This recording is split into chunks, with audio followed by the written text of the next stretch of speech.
Hi you guys, welcome back to my channel. If you are new here, welcome. My name is Mariah. I'm a real estate agent in Oregon, beautiful state of Oregon. It's raining right now if you can't tell. It's pretty hard.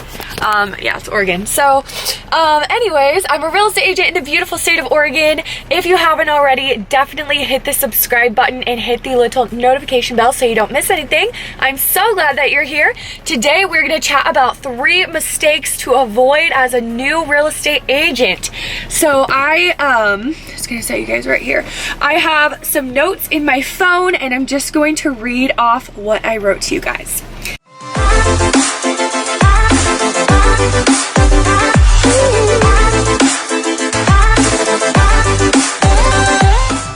Before we get started, I know when you first become a real estate agent, there is so many new things to learn, so much to do, and it can all become a bit overwhelming. So these are just a few simple things to remember that actually make a big difference. Number 1 is not return calls promptly. This is so simple, but many agents don't do this. And I know when I was brand new, it became a bit overwhelming for me because I would, for some reason, just let voicemails pile up instead of just getting back to people really quickly as they came in. I would just let so many voicemails pile up, and then I pretty soon just hated and despised my voicemail box, didn't want to go through it. It was just overwhelming and annoying. There's no reason for that to happen. So the easiest way to avoid this is to simply take every call that comes in.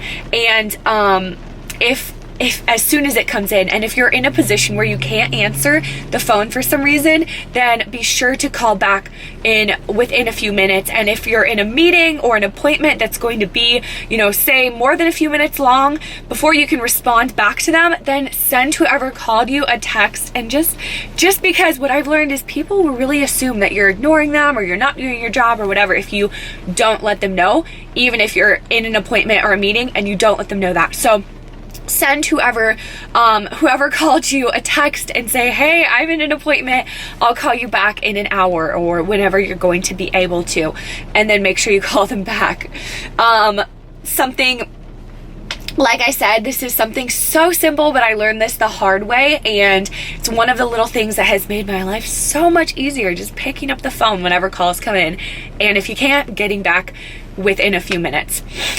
Number 2 is a lack of communication with your clients. And by this, I mean not calling, texting, or emailing on a consistent basis with an update on the home selling process. And this tip is geared toward home sellers because we specialize in listings.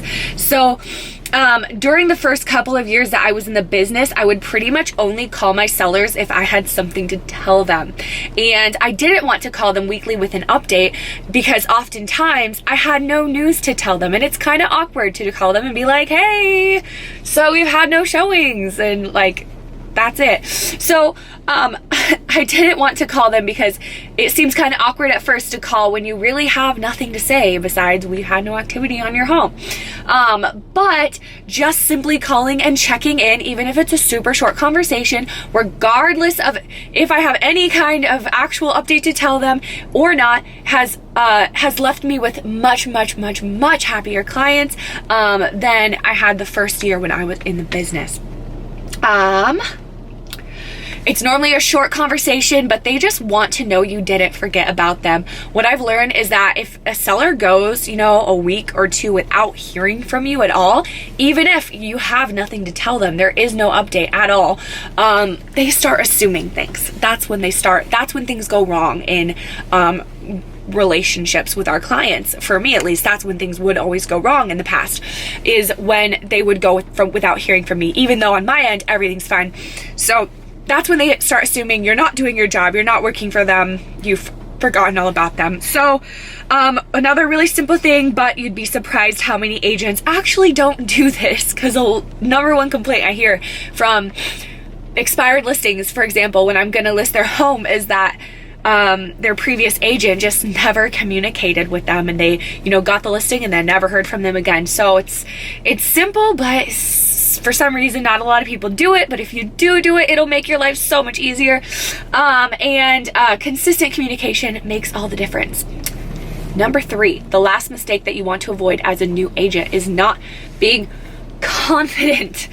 I never really had a big issue with this personally, but I hear so often from new agents that they don't really have anything to offer or have no experience, so they have a tough time reaching out boldly to prospects because of that. And what I did is I would assume in my mind my principal broker's knowledge. And what I mean by that is yes, maybe I had never sold a house before, but I'm working under multiple principal brokers who have been in the business for years and are experts at this. So when someone hires me, they get them too. And I may not know all the answers. This was my thinking when I was like brand new. I may not know all the answers, but all I have to do is walk out to my car for a second and make a quick phone call and get their question answered, whatever it is. So I knew I didn't have any experience or know what I was doing, but I had confidence because I knew that I could get the job done because of that.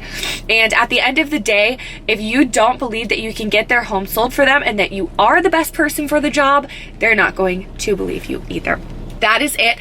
Those are 3 quick and simple and may seem obvious to you, but a lot of people aren't doing them, so they're not that obvious tips, things to avoid as a new real estate agent to just keep your clients happy and help your career start off on the right note and go smoother. I would love to hear what you guys think in the comments below. Let me know what your feedback is, what you guys have to add, what mistakes you think are important to avoid as a new agent that maybe you made.